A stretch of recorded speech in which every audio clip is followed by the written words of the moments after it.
Welcome back. In this video, I'll be talking about safety of plastic toys.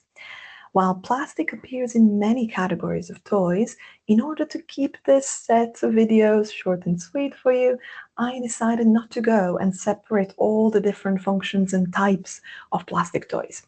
Instead, in this video, I will tell you about this wide group of plastic toys, and that could include construction blocks, so Legos, Duplo, magnet tiles, and any other plastic building sets.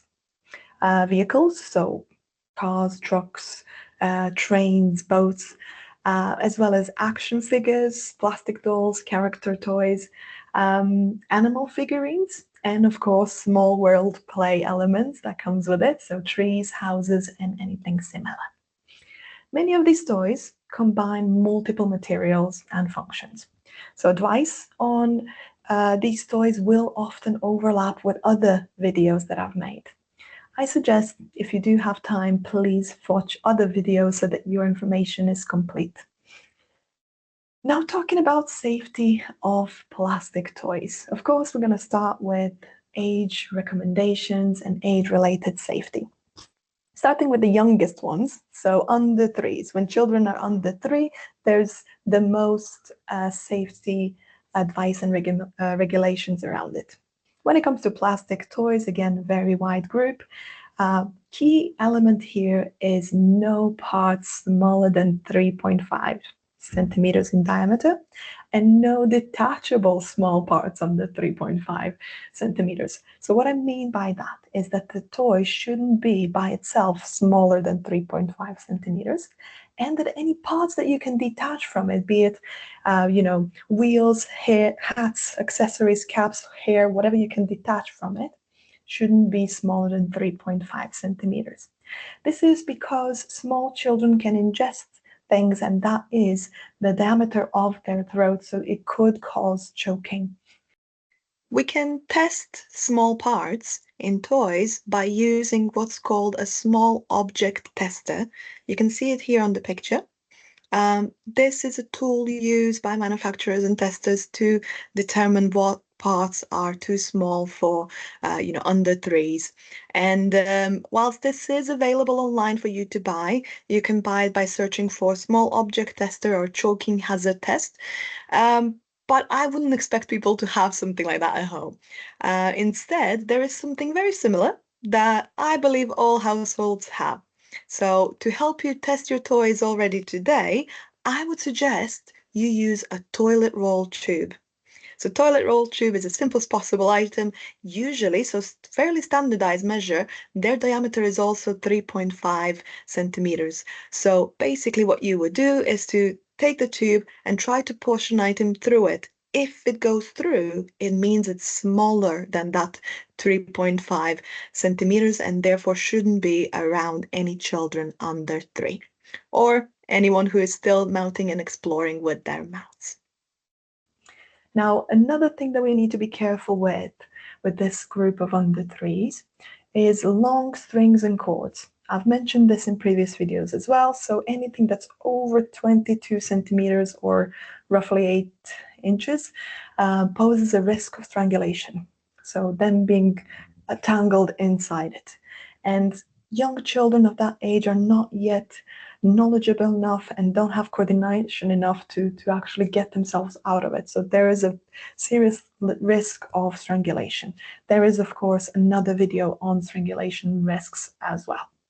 You would also want these plastic toys, especially for younger group, to be out of softer material, because younger children often lack that coordination yet, so could hit themselves inadvertently with a hard plastic toy.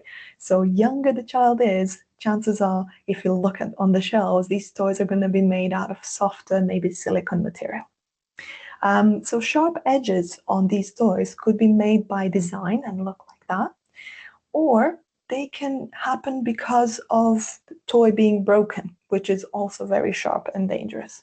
So you need to keep an eye on both. Finally, secure battery compartment. I'm talking about this in every video because it's very, very important. Battery ingestion is a serious and immediate medical emergency. So we want to avoid that by all means. And you want to make sure that all of the battery compartments on those dancing light up movement toys are safe. There is, of course, a whole video on battery safety below. When children are a little bit older, so from 3 to 6 years old, smart parts are in design allowed, but it is expected that parents or carers or educators will supervise that play. So be particularly careful if you know you're leaving your child who's just over 3 with a toy that's just over 3 years old without supervision. Especially important is for any parents, carers, or people around children who have developmental delays to exercise caution. Either children who have different disabilities, as I said, developmental delays, or pica disorder when they ingest inedible objects. All of that means that you should make sure that those children don't have any small parts around them, even if they're after 3 years old. If they're older but not developmentally there yet, that is a sign for you to do the right thing and exercise your judgment. When kids become over 6 years of age, of course, we then play with more complex sets of building materials or plastic toys. However, you still need to monitor for broken pieces. It is a good age then to teach your children to report to you when things are broken, or to jointly play with them detective games of trying to find cracks and broken pieces in toys. Now, I want to help you with a little shopping guide on how to make sure that what you buy is safe. When it comes to plastic toys, there is such a great variety of things to buy. So you want to look for something that is of good quality plastic construction and sturdy assembly so it doesn't fall apart. Those toys will often have some clear warnings and age recommendations so that you have trust in the item that you're buying. Of course, that often happens with the reputable manufacturers who are proud of their product, who are going to put all the guidance and warnings for you there. So it's important for us to read and notice what we're buying, give ourselves a fair time to choose while we're buying. And when it comes to things that you might see on the packaging, like I've mentioned in the previous videos, so CA, UK, CE marking, as well as usually some kind of writing about non-toxic materials being used or BPA-free certification. But on the other side, you have some red flags, right? So if the toy is unusually low price, it means that in manufacture, some corners have been cut, something has been changed to be optimized in this production model. So there's a reason why it's low price, potentially dangerous materials, or missing some safety certifications, or poor quality joints and moving parts. It basically is not going to last. And of course, if it's made out of unknown material, or there is no instruction with it, usually those toys come from unknown brands, no reviews, imported from somewhere unknown, without an address, without a name.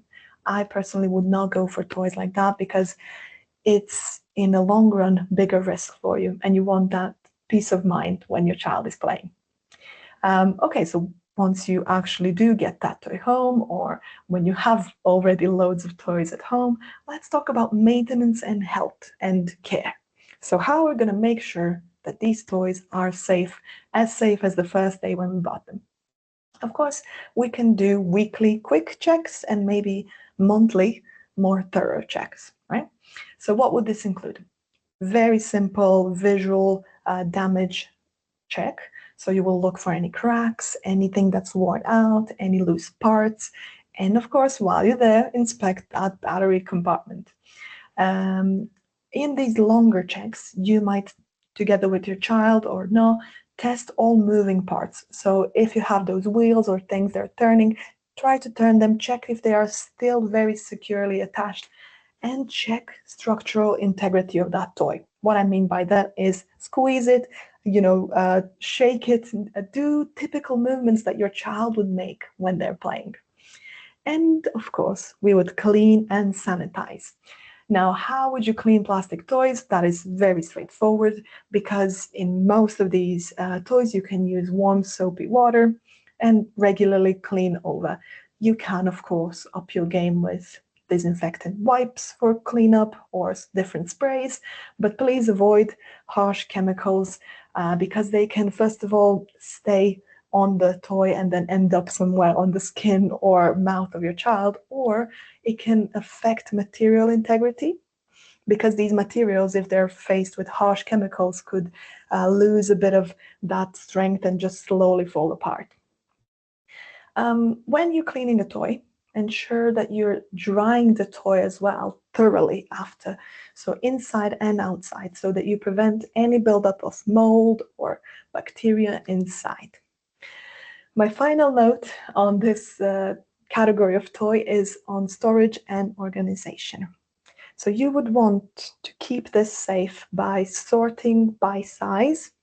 So if you have a lot of these small figurines, vehicles, and items, you want to not to mix them all together, those really small ones and those bigger ones, especially if you have a mixed age household, or if you have basically a child that's below the age of 3 and one that's over the age of 3, so that you can very clearly give each child what they can safely play with and not be worried that something might have ended up in the hands of a younger child.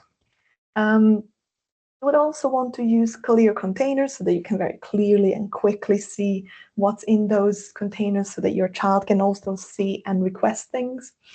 And you want to keep sets together. So I'm talking about those Lego sets or whatever building sets, all together in one box or a zipper bag, along with instructions for use, instructions on safety, and instructions for cleaning. It is quite useful to have that, and if you can put it all in the same box, that's quite handy to have. As a note, sometimes you can see advice like keeping it away from heat and direct sunlight. That is only so that it can avoid micro cracks in that plastic, which could, over a long period of time, damage the material integrity of the toy. But yeah, that is in a nutshell how you care for and buy good plastic toys. But as I've said, it's a very complex category, so some advice might be in one of the other videos. What I want to summarize for you is that with careful shopping, knowing what you bought, and with regular checks, you will have loads of fun and playtime from these plastic toys.